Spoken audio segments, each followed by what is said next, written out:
નમસ્કાર ગુજરાત ફર્સ્ટ સાથે હું છું ધ્રુવિશા આપની સાથે। તો આજે નવા મંત્રીઓનો શપથ ગ્રહણ સમારોહ છે। અનેક નવા ચહેરાઓ સામે આવશે। આજે દાદા સરકાર 2.0 નું નવું મંત્રીમંડળ આકાર લેવા જઈ રહ્યું છે। મહાત્મા મંદિર ખાતે નવું મંત્રીમંડળ એ શપથ લેશે તો મુખ્યમંત્રી સિવાય તમામ મંત્રીઓએ રાજીનામા આપ્યા। શપથ વિધિ સમયે જ નવા ચહેરાઓ અંગે સ્પષ્ટતા થશે। હજુ પણ એ સસ્પેન્સ છે કે કયા નામો સામે આવશે। વર્તમાન મંત્રીમંડળ પૈકીના 5 થી 6 મંત્રીઓ રિપીટ થઈ શકે છે। આ શક્યતાઓ સંભાવનાઓ છે। સ્ટેજ પર 29 ખુરશી મુકાતા મંત્રીમંડળના કદ અંગે પણ અનુમાન અલગ અલગ લગાવાઈ રહ્યું છે।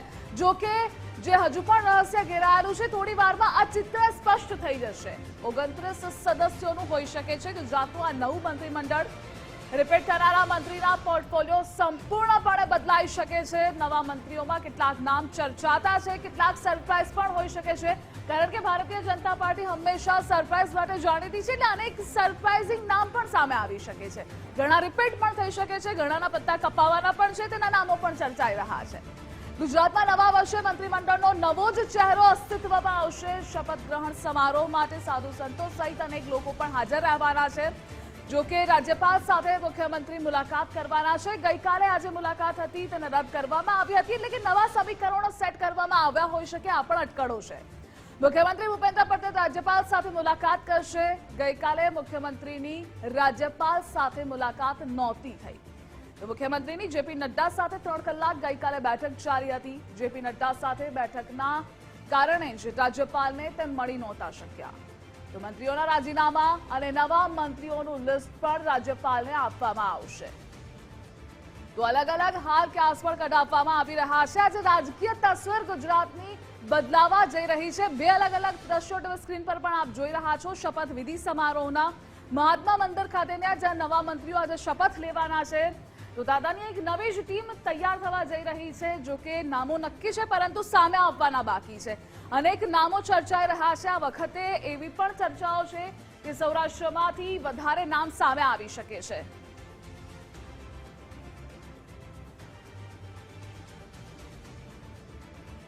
અને આ જ મુદ્દે આપણી સાથે ચર્ચા કરવા માટે ગેસ્ટ પેનલ પણ જોડાઈ ગઈ છે। આપણી સાથે પ્રદ્યુમનસિંહ સરવૈયા જોડાયા છે અને રાજકીય વિશ્લેષક દીપક ઠક્કર પણ જોડાઈ ગયા છે। આ બંનેનું ગુજરાત ફર્સ્ટમાં સ્વાગત। સૌથી પહેલા દીપકભાઈ, આપને પૂછવા માંગીશ, આજે નવા મંત્રીઓ શપથ લેવા જઈ રહ્યા છે। દિવાળી પહેલા સફાઈ પણ કહી શકીએ આને। આજે રાજકીય તસવીર બદલાઈ છે દિવાળી પહેલા, કઈ રીતે આપ જુઓ છો? જો કોઈ પણ મંત્રીમંડળનો વિસ્તાર થાય ને, તો એ કેવા પ્રકારે થઈ રહ્યો છે, કેવા સંજોગોમાં થઈ રહ્યો છે, એના ઉપરથી આવનારા રાજકીય સમીકરણો અથવા તો રાજકીય નિર્દેશો જે છે ને એમાંથી મળી આવે છે। એક જ ઝાટકે આખું મંત્રીમંડળને રાજીનામું આપવાનું કહી દેવું, એની પાછળના પણ જે નિર્દેશ જે છે ને એ સમજવા જરૂરી છે। એ અર્થમાં કે નરેન્દ્ર મોદી અને અમિત શાહની એક રાજકીય ફિલોસોફી એવી રીતની રહી છે કે કોઈ પણ વ્યક્તિ પોતાને વ્યક્તિગત રીતે પાર્ટીથી ઉપર સમજવાનું શરૂઆત ના કરે, અને એ ત્યારે જ બની શકે કે જ્યારે તમને આપવામાં આવેલા સમયમાં તમે પરફોર્મન્સ જોરદાર કર્યું હોય, બરાબર છે, પણ પછીથી એક ગેપ અનિવાર્ય બની જાય છે। આવું આપણે ભૂતકાળમાં ઘણા બધા લીડરો પાસે જોયું કે એ ઘણો સારો પરફોર્મન્સ કર્યો હોય, પણ એ લોકોને એવું કહેવામાં આવે છે કે ભાઈ 14 કરોડ લોકો છીએ આપણે, બરાબર છે, એટલે ભારતીય જનતા પાર્ટીના કાર્યકર્તા। હવે દરેક જગ્યાએ જે મહિયતો મૂર્તિયાઓની સીટ ખાલી 27 જ છે, ઇન્ક્લુડિંગ ભૂપેન્દ્ર પટેલ। તો બાકીના 162માંથી જે બીજા લોકોને શું કરવાનું? તો એ બેઝિક વસ્તુ છે। તમે જો નવા ચહેરાઓને સ્થાન આપો છો, તો નવા જોડાયેલા લોકોને એક આશા રહે છે કે આપણો પણ વારો ક્યારેક આવશે, જે પહેલાંના સમયમાં નહોતું થતું એવું। અટલ બિહારી વાજપેયી અને અડવાણી જે જગ્યા પર બેઠેલા હોય, એટલે પછી 3જો નંબર છે ને એ 50 કે 51 નંબરથી શરૂ થતો હતો, બરાબર। અત્યારે એનાથી વધારે પરિસ્થિતિ છે કે 3જો નંબર 100 પછી શરૂ થાય છે। પણ મુખ્ય મુદ્દો એક જ છે કે દરેક વ્યક્તિને એક એવી રીતનું ફીલ કરાવવાનો પ્રયત્ન છે કે ભાઈ તમને રિપીટ કરવામાં આવી શકે છે ઇન કેસ, પણ અત્યારે તો ઘેર જાઓ, બરાબર। હવે 2-4 જણાને જો બદલવાની વાત હોત ને, તો તમામ મંત્રીમંડળનું રાજીનામું માંગવામાં ના આવ્યું હોત। આ એક નિર્દેશ છે। ઓફકોર્સ નરેન્દ્ર મોદી એ સરપ્રાઇઝ એલિમેન્ટ આપતા જ હોય છે, પણ મુખ્ય મુદ્દો ત્યાં આવે છે કે એ દિવાળી પહેલાંનો સમય છે, નંબર 1, અને એની સાથે કનેક્ટેડ જે ઇસ્યુઝ છે 2027 છે એક તો, બરાબર છે, અને આપણે ના ભૂલવું જોઈએ કે 2036ના ઓલિમ્પિકના યજમાન તરીકે જે રિહર્સલ આપણે કરવાનું છે 2030ની અંદર, તો હમણાંથી જે ઇન્ફ્રાસ્ટ્રક્ચરને રિલેટેડ એક્ટિવિટી જેટલી સ્પીડઅપ થવી જોઈએ એટલી નથી થયેલી। એટલે એક રિશફલિંગ કરીને કદાચ જુવાનિયા લોકોને એ એવી પોઝિશનમાં લાવવા માંગે છે કે જેની અંદર આ બધી જ વસ્તુઓને છે ને આવરી લેવામાં આવે. એટલે કોઈ પણ વસ્તુ કહેવી થોડીક વહેલી ગણાશે કે 2027નું ધ્યાનમાં રાખશે, પણ એ વસ્તુ હું માનવા તૈયાર નથી કે 27 જણાનું જો મંત્રીમંડળ બનવાનું હોય તો એ 27 જગ્યાઓ અત્યારે ભરાશે ના. સામાન્ય રીતે ઇલેક્શન જ્યારે આવવાનું હોય ત્યારે જે તે સમાજ જે છે નારાજ ચાલતા હોય એ લોકોના માણસોને 8-10 મહિના પહેલાં એમના લીડરોને સ્થાન આપવામાં આવે અને એ લોકોને મનાવી લેવામાં આવે. હવે 27 બધી 4 સીટો તો એવી રાખવી જ પડશે એમને, અને રાખતા હોય છે સામાન્ય રીતે કોઈ પણ પાર્ટીના લોકો. એટલે જે પણ લોકો મહત્વાકાંક્ષી હોય એ લોકોએ ખાલી આંકડો જે છે ને 23-24નો સ્વીકારીને જ પોતાના સપના જોવાના છે.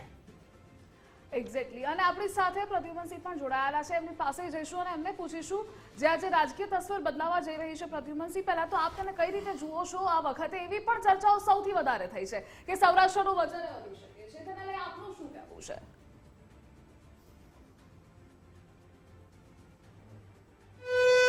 જી, તો આપની પાસેથી અપડેટ મેળવતા રહીશું. આપ જોડાયેલા રહેજો પ્રદ્યુમનસિંહ. પરંતુ વધુ એક મહત્વના સમાચાર સામે આવી રહ્યા છે. આજે સવારે રાજ્યપાલ સાથે મુખ્યમંત્રી મુલાકાત કરશે. જો કે ગઈકાલે આ મુલાકાત રદ થઈ હતી. કારણસર મુખ્યમંત્રી ભૂપેન્દ્ર પટેલ રાજ્યપાલ સાથે મુલાકાત કરશે. તો ગઈકાલે મુખ્યમંત્રીની રાજ્યપાલ સાથે મુલાકાત નહોતી થઈ શકી. મુખ્યમંત્રીની જેપી નડ્ડા સાથે 3 કલાક બેઠક ચાલી હતી. બેઠકોનો દોર ચાલી રહ્યો હતો. જેપી નડ્ડા સાથે બેઠકના કારણે નહોતા મળી શક્યા રાજ્યપાલને.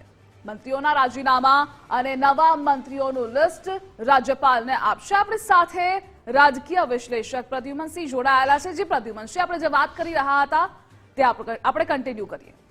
આપનું એનાલિસિસ જણાવશો આના વિશે? છે આપણે જોઈએ છીએ આટલા મોટા સમય લીધો છે, હજી સુધી નક્કી નથી થયું. હજી સુધી નામ આપણે લીક નથી થયા કે નામ બહાર નથી આવ્યા. એટલે ખરેખર પ્રશ્ન વધારે ગૂંચવાયેલો છે. ક્યાંક ક્યાંક ગ્રુપ વાઇઝ કે કઈ રીતે સક્ષમ માણસોને જોડવા, યુવાને જોડવા, અનુભવીને જોડવા, એ બાબત પાર્ટી ગૂંચવાયેલી છે. પાર્ટી આટલી તકલીફમાં આપણે ક્યારેય જોઈ નથી જેવી આજના સમયમાં છે. અને એનો પરિણામ પણ એ છે કે આ જૂની જે ભૂલો છે એને લીધે. અને આપણે વાત કરી કે 27 કે જેવા પ્રધાનમંડળનો સમાવેશ, એટલું મોટું પ્રધાનમંડળ તો નહીં હોય હું માનું છું ત્યાં સુધી. 22 થી વધુ પ્રધાન લગભગ નહીં હોય.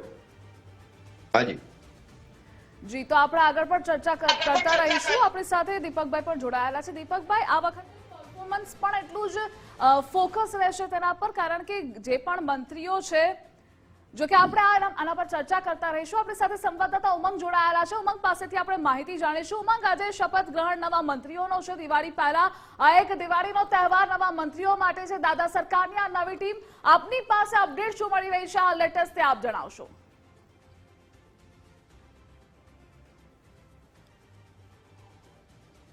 મંત્રીનું વિસ્તરણ ગઈકાલે જ તમામ મંત્રીઓ છે રાજીનામા આપી દીધા છે અને આજે સ્ટેજ મહાત્મા મંદિરની અંદર તૈયાર થઈ ગયું છે.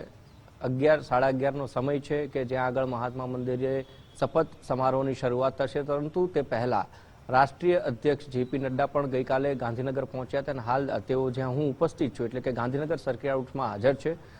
મહત્વની વાત એ છે કે ગઈકાલની મીટિંગ રદ થયું, લિસ્ટ તૈયાર છે, પરંતુ હજી એક પણ ધારાસભ્યના ફોનની રિંગ વાગી નથી.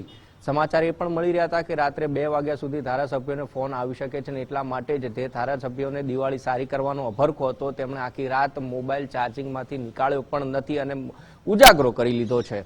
અને એટલા માટે જ હજી પણ ફોન ના આવતા ધારાસભ્યોમાં પણ કેટલાક જે ધારાસભ્યો ગુજરાત ફર્સ્ટ સાથે જેમણે વાત કરી એમણે આશા પણ વ્યક્ત કરી છે કે અમારા વિસ્તારમાંથી અમને નેતૃત્વ મળવું જોઈએ, અમને નેતૃત્વની આશા છે. અને એ જ પ્રમાણે ઘણા બધા ધારાસભ્યો રાહ જોઈને બેઠા છે કે અમને ફોન આવે અને આજે મહાત્મા મંદિરમાં શપથ લેવાના છે તેવી વાત કરવામાં આવે. પરંતુ સર્કિટ હાઉસમાં હાલ અત્યારે વાત કરીએ તો રાષ્ટ્રીય અધ્યક્ષ જેપી નડ્ડા અને સાથે જ સેક્રેટરી સુનિલ બંસલ છે, તેઓ બંને અહીંયા હાજર છે. લગભગ 1 કલાકની અંદર મુખ્યમંત્રી અને રાજ્યપાલ વચ્ચેની બેઠક, કદાચ સંભવિત જેપી નડ્ડા છે તેઓ પણ બેઠકમાં જઈ શકે છે, કારણ કે લિસ્ટને લઈ ઘણી બધી અસમંજસ ઊભી થઈ હોઈ શકે તેવું પણ હાલ લાગી રહ્યું છે. કારણ કે ગઈકાલે જ એક બેઠક થવાની હતી, એ રદ થઈ અને વિભાજન જ્યારે મંત્રીમંડળનું આખું થયું છે, રિસફલિંગ થઈ રહ્યું છે, ત્યારે લગભગ 10 થી 12 જેટલા જે પૂર્વ મંત્રીઓ હતા કે જેઓએ રાજીનામા આપી દીધા છે, જે દાદા સરકારમાં પહેલેથી જ કામ કરી ચૂક્યા છે, તેઓ ફરીથી દાદા સરકાર સાથે એટલે કે ભૂપેન્દ્ર પટેલની સરકારમાં કામ કરી શકે છે અને બીજા નવા મંત્રીઓ છે તેમને જ્ઞાતિ આધારિત સમીકરણોના આધારે તેમને સમાવેશ કરવામાં આવી શકે છે, જેમાં ઘણા બધા નામ મોખરે છે કે અલ્પેશ ઠાકોરનું એક નામ સામે આવી રહ્યું છે, જયેશ રાદડિયા છે, ત્યારબાદ કચ્છમાંથી પણ જે અનિરુદ્ધ દવે છે તેમનું નામ આવી રહ્યું છે. એટલે ઘણા બધા નામોની ચર્ચાઓ સામે આવી રહી છે, પરંતુ ભારતીય જનતા પાર્ટીની હંમેશા એક તાસીર રહી છે.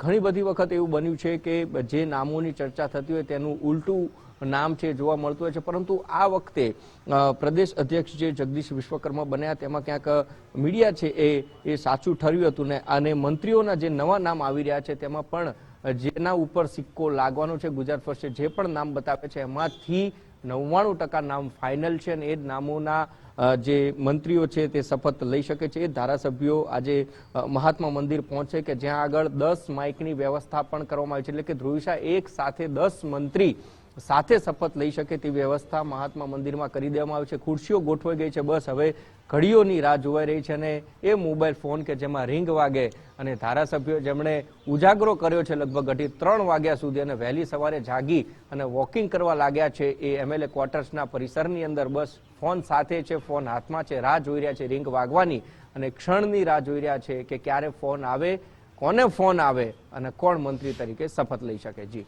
જીવંગ આપણી પાસેથી અપડેટ મેળવતા રહીશું. તો હજુ સુધી કોઈ પણ ધારાસભ્યને ફોન નથી આવ્યો અને એટલા જ માટે હજુ પણ સસ્પેન્સ ઘેરાયેલું છે, હજુ પણ એ પડતો ઉચકાયો નથી. થોડી વારમાં આ ચિત્ર સ્પષ્ટ થઈ જશે.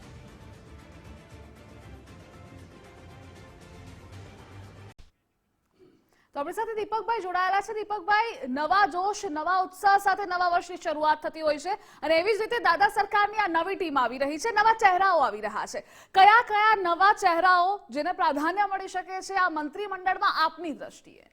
જુઓ, સામાજિક રીતે જે સમીકરણ બનેલું છે ને અત્યારે, એ સમીકરણ કોઈ મોટા પાયે પર ચેન્જ નહીં કરી શકે, કારણ કે અત્યારે બધી જ રીતે શાંતિ છે પોલિટિકલી અને એની અંદર કોઈ કાંકરી ચાળો કરવું એ કોઈને પણ પસંદ ના હોય. અને જ્યારે હવે 2 વર્ષ બાકી છે નવી સરકારની ઇલેક્શન માટેના પણ, તો એટલે થશે એવી પરિસ્થિતિ કે કોઈ એક સમાજના એક નેતા જાય છે તો એના રિપ્લેસમેન્ટમાં એ સમાજના નેતા બીજા કયા છે એને ચાન્સ મળી શકે છે. હવે સ્પેસિફિક નામની વાત કરું કે જે લોકોને સમાવવા અનિવાર્ય છે, તો એક પોલિટિકલ સેન્સ બેઝિક એવી છે મારી કે જે લોકો કોંગ્રેસમાંથી ભારતીય જનતા પાર્ટીમાં જોડાયા છે તો એ કોઈ પોલિટિકલ એમ્બિશન સાથે જોડાયેલા છે અને લગભગ 2, 3, 4 વર્ષથી એ લોકો શાંત છે. તો અર્જુન મોઢવાડિયા છે એમાંથી, પછીથી અલ્પેશ ઠાકોર છે, હાર્દિક પટેલની ક્યાંય ચર્ચા નથી પણ એ પણ એક સરપ્રાઇઝ એલિમેન્ટ હોઈ શકે છે, મિસ્ટર ચાવડા છે, સીજે ચાવડા છે, એવા ઘણા બધા નેતાઓ છે કે જે લોકોને સમાવવા, જયેશ રાદડિયા છે જે ભલે ભારતીય જનતા પાર્ટીના છે પણ આ બધા એવા પોલિટિકલ લીડરશિપ છે આ લોકોની કે એને લાંબો સમય સુધી તમે જે છે ને એ બહાર રાખો ને તો પાર્ટીને નુકસાન જઈ શકે છે. કયા અર્થમાં કે એટલીસ્ટ પુરુષોત્તમ સોલંકી છે જે અત્યારે છે પણ એમના ભાઈને સમાવવા પડે એવી પરિસ્થિતિ છે એમની હેલ્થના કારણે. એક જ વસ્તુ આમાં મને ખાલી સમજ નથી પડી રહી કે જો 3-4 જણાને જ બદલવાનો આશય હોય તો સમગ્ર મંત્રીમંડળને રાજીનામું આપવાનો જે કોલ આપવામાં આવ્યો છે એ ના હોઈ શકે, સિવાય કે કોઈ 1-2 તત્વ એવા હોય કે જે લોકો પાર્ટીની અંદર પોતે તો અનિવાર્ય છે જ એવું સમજીને બેઠા હોય તો એ લોકોને પણ એક સમજ આપવાનો એક નિર્દેશ હોઈ શકે. પણ એવા ચાન્સીસ ઓછા છે કારણ કે ભૂપેન્દ્ર પટેલ સિવાય બાકીના બધા જ નેતાઓ એકદમ લો પ્રોફાઇલથી જીવ્યા છે અત્યાર સુધી અને એટલા માટે કોઈ 1-2 જણને નશ્યત કરવાની વાત નથી. સમજો, આમાં જે કોઈ પણ પડતા મુકાય છે 3 દિવાળી એમણે જોઈ છે, બાકીનાને 2 બતાવવાની છે એવી એક આમાં નિર્દેશ જોઉં છું. બાકી પરફોર્મન્સ સારું હોય છતાં પણ એ પડતા મુકાવવા જોઈએ, એ ભારતીય જનતા પાર્ટીની જે સાઇઝ વધી ગયેલી છે ને એની અનિવાર્યતા છે. નહીંતર તમારી પાર્ટી સાથે આટલા લાંબો સમય સુધી આટલા બધા લોકો જોડાયેલા ના રહી શકે. ભૂપેન્દ્ર પટેલની જ પોતાની તમે વિડીયો જોયેલી છે કે એમનું સિલેક્શન થયું ત્યારે કઈ હરોળમાં બેઠેલા હતા અને અચાનક જ ચમકીને એ ખુશ થઈ ગયા હતા. તો આવું દરેક માટે છે અને તો જ દરેક જણ લોકો ભારતીય જનતા પાર્ટી સાથે જોડાયેલા રહે. આ એક નવી રાજકીય નીતિ છે પણ એ અનિવાર્ય છે તમારે બધાને સાથે રાખવા હોય તો. નહીંતર પહેલાં એવું હતું બધી જ પાર્ટીઓમાં કે તમારા વિસ્તારના જે કોઈ પણ નેતા હોય એ 85, 86, 88 જ્યારે ચાલતા બંધ થાય એ લોકો પગેથી, બરાબર, ત્યારે જ નવા એમને ખભે બેસાડીને જનારા જે લોકો છે એમાંથી એ કોનામાં પેલું આપણે ધમાલ ધોકો રમતી વખતે પાછળ રૂમાલ મૂકતા હતા ને, એવી રીતે એ જે છે એ લીડર જેની સામે એ રૂમાલ મૂકે એ પાછા એમના વારસદાર હોય. તો આવી પરિસ્થિતિ જે એમ કે નિયમ બની ગઈ હતી એક રીતે બિન લખ્યા, એને દૂર કરીને ભારતીય જનતા પાર્ટીના 2 શીર્ષસ્થ નેતાઓએ એક નવી નીતિ જે કરી છે, તો એની પાછળના મુખ્ય આશય એક જ છે, કોઈ પણ પરફોર્મન્સનું રિફ્લેક્શન નથી. આ સમજી લેજો તમે. પણ જે રાહ જોઈને બેઠેલા છે 160 જણા બીજા, રાધર કે તમે આ 10-12 જણને બાદ કરો તો 150 જણા, તો એમાંથી કોઈકને ચાન્સ મળવો જોઈએ ને, કારણ કે 2027 નજીકમાં છે તમારે હવે. અને એ આમાં માઇલસ્ટોન 27નો એકલો નથી. 2030નો કોમનવેલ્થનો પ્રોગ્રામ માટે જો અમદાવાદ યજમાન બનવાનું હોય તો તમારે અમદાવાદને અને ગુજરાતને બધી જ રીતે એ રીતે ઇક્વિપ કરવું પડે કે જેથી કરીને 2036માં તમારી જે અરજી છે ઓલિમ્પિક માટેની એ લોકો કન્સિડરેબલ સેન્સની અંદર જોવે. એટલે મારો એક જ મુદ્દો છે આમાં કે કોઈ સામાજિક સમીકરણો બદલાવાના નથી, કે કોઈ એક સમાજના અત્યારે 2 છે કે 5 છે કે 7 છે કે 1 છે, તો એમાં કોઈ ફેરફાર થઈ શકે એમ નથી. જી, આપણી સાથે પ્રદ્યુમનસિંહ જોડાયા છે. પ્રદ્યુમનસિંહ, જેવી રીતે દીપકજીએ જણાવ્યું કે આ વખતે સામાજિક સમીકરણને આધારે પણ થશે અને આ સાથે જે રિમેઇનિંગ જેટલા ધારાસભ્યો છે એ પણ રાહ જોઈને બેઠા છે, એમને પણ તક આપવામાં આવે. ઘણા ખરા એવા પણ છે કે જેમને બનાવવા પણ પડી શકે, કોંગ્રેસમાંથી આવેલા છે તેમને પણ તક મળી શકે છે. આપના મતે આજે રીશફલિંગ થઈ રહ્યું છે. એક તો 2027 તો મિશન છે જ, પરંતુ આ સાથે જ્ઞાતિગત સમીકરણો પણ સેટ કરવામાં આવશે. બીજા કયા ફેક્ટર્સ છે જેના આધારે આ રીશફલિંગ થઈ રહ્યું છે? પાર્ટીની ચોક્કસ પોલિસીની નિષ્ફળતાને લીધે વિસ્તરણની વાત આવી છે, રીશફલિંગની વાત આવી છે, અને સામાજિક સમીકરણો પણ એડજસ્ટ કરવાની જરૂરિયાત પડી છે. ખાસ કરીને સૌરાષ્ટ્રના પાટીદારો, જે રીતે કડવા પાટીદારમાંથી સીએમ સાહેબ પોતે છે અને 2 વિભાગો સમાજમાં પાડવામાં પાર્ટીના જે તે સિનિયર નેતાઓ જે તે સમયે સફળ થયા છે, એની નેગેટિવ ઇફેક્ટ લાંબા સમયથી ઊભી થઈ છે અને વિરોધ પક્ષો ક્યાંક ને ક્યાંક મજબૂત થતા દેખાય છે. એના લીધે આ નવા સમીકરણ ઉભા થયા છે, જેને લીધે સૌરાષ્ટ્રમાંથી ખાસ પાટીદાર સમાજના ધારાસભ્યશ્રીઓ અને એમાં ખાસ કરીને જે સક્ષમ છે, જે લાયકાત ધરાવે છે, એમને સ્થાન આપવું એક પક્ષની હવે મજબૂરી થશે, એક જરૂરિયાત થશે. હવે હમણાં જ વાત કરી આપણે કચ્છના ધારાસભ્યશ્રીએ કે કચ્છમાંથી એકને સ્થાન મળવું જોઈએ, અને મારું પણ માનવું છે એક તો વ્યક્તિને, એક એમએલએ ચોક્કસ સ્થાન મળશે, પરંતુ સમીકરણો કઈ રીતે ગોઠવાય છે એના ઉપર છે. જોઈએ તો 2 મહિલાઓને મંત્રીમંડળમાં સ્થાન મળશે, એટલે એમાં જે 3 મહિલાઓ છે, 3માંથી 2ને મળશે એ આપણે આશા રાખીએ છીએ. એમાં ખાસ તો માલતીબેન ત્યાં કચ્છમાં ગાંધીનગરથી છે, પછી સંગીતાબેન પાટીલ છે સુરત, ને રીવાબા જાડેજા, 3. આ 3માંથી કોઈ પણ 2 મહિલાને સ્થાન મળશે. એટલે જો રીવાબાને મળે તો પછી માલતીબેન ના મળે, અને જો માલતીબેનને મળે તો રીવાબાને ન મળે, અને રીવાબાને ન મળે તો લીંબડી છત્રી પર મળે. આટલા સમીકરણો ક્યાંથી ક્યાં અસર થાય, કોનો ઇફેક્ટ થાય, હવે આપણે કલાકમાં તો બધું બહાર પડી જશે. જે જૂના જે છે 5 થી 6 નક્કી હોય એવું દેખાય છે. એમાં એના જો નામ કહું તો ઋષિકેશભાઈ પટેલ, હર્ષંભી છે, કુંવરજી બાવળી છે, પ્રફુલ્લ પાનસેરિયા છે અને કનુભાઈ દેસાઈ. જૂના નામ ફરીવાર રિપીટ થશે એવું દેખાય છે, કદાચ એકાદ નામ વધુ પણ રિપીટ થાય. પરંતુ બીજા જે અન્ય નવા નામ ઉમેર્યા છે જેને આપણે ફાઇનલ કહી શકીએ, એમાં જયેશ રાદડિયા છે, જીતુ વાઘાણી છે. એમના તો વખાણ ઇવન અમિતભાઈ શાહ પણ કરી ચૂક્યા હતા, જયેશભાઈના તો. જી, એમની એ પાર્ટીની જરૂરિયાત થઈ ગઈ છે એટલે વખાણ કરે છે. બાકી પાર્ટીના એજન્ડામાં એમને સહકાર ક્ષેત્રમાં કોઈ પણ રીતે નબળા પાડવા એવું આજ સુધી હતું, પરંતુ એ ચાલ્યું નહીં. એટલે હવે પાર્ટીએ પણ પોલિસી